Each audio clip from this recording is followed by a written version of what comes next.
time for yet another installment of The Greatest Games Ever Made!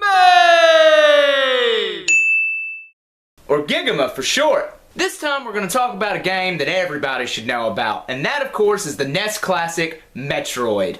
This is one of those games that there's no doubt is one of the best, but I'm still going to sit here and try to explain why that's the case. So let's get right to it!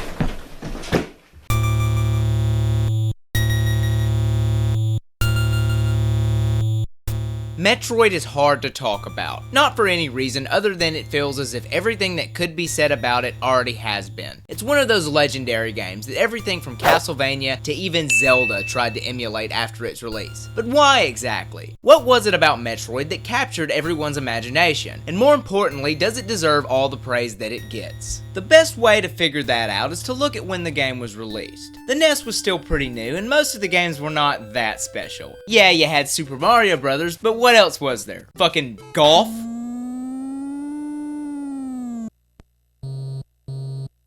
Then a little game known as The Legend of Zelda came out and reinvented what a video game could be. This wasn't just a game with levels and a score, no. This was a full-fledged adventure, with a world that felt real. All of a sudden, what you could do in a video game changed, and with that change came an idea. What if you were to make an exploration-focused game like Zelda, that was a side-scroller like Mario? But this game was going to be set in space.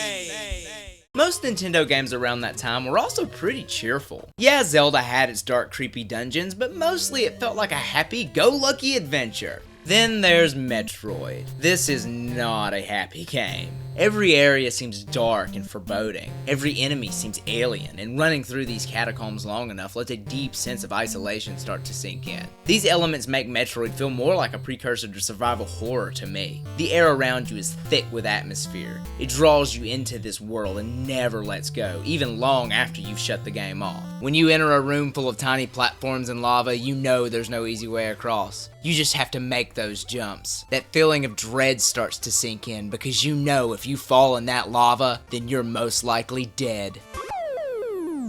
It's honestly pretty scary sometimes, and there's not a lot of 8-bit games that can claim that. Metroid did a whole lot with a little. Every enemy, sound effect, new area, and secret is wrapped together perfectly with the eerie as hell soundtrack as the bow on top. One of the reasons Metroid seems so perfect is how concise everything is. Every piece of this game works together and would feel naked if it was missing anything. Conversely, it would feel like too much if anything else had been added, like an experience bar, for example. Metroid didn't need that. The sense of progression came from exploring this strange world. Each weapon you find makes you feel stronger. The longer you play, the better you get at aiming your shots and jumps. You gradually get better with the mechanics until before you know it, you're a master at the game. The jumping is kind of floaty, but strangely it works for Metroid. The areas are designed with this in mind, often putting you in a large open room with a multitude of platforms to jump on. I also think the floaty jumping makes sense from a setting perspective. You're on an alien planet. It makes sense the gravity would be a bit low. That's what I'm talking about. Even something that is usually seen as bad, i.e. floaty jumping control, seems perfectly implemented here. It immerses you into the game better than most AAA games do these days. It makes you want to constantly explore, hunting down each secret as you do.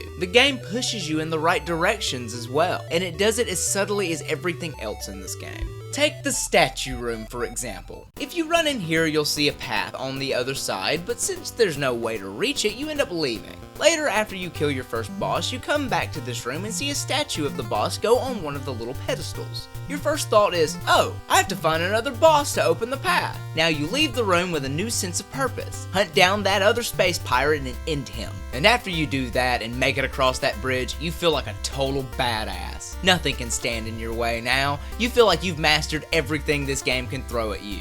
Then it introduces the Metroids. This is the first enemy after entering Mother Brain's lair, and if you're not ready for them, then you're dead.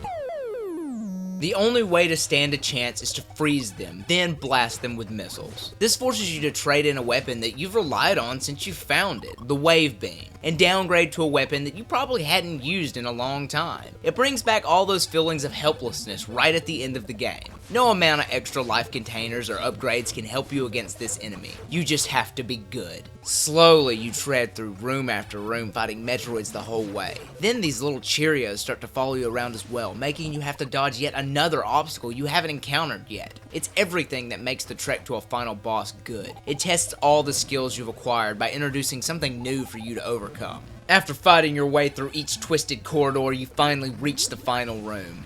Then you destroy these stupid fucking walls and stand face to face with Mother Brain. Then you die. Killed by a Cheerio. Back to grinding for health.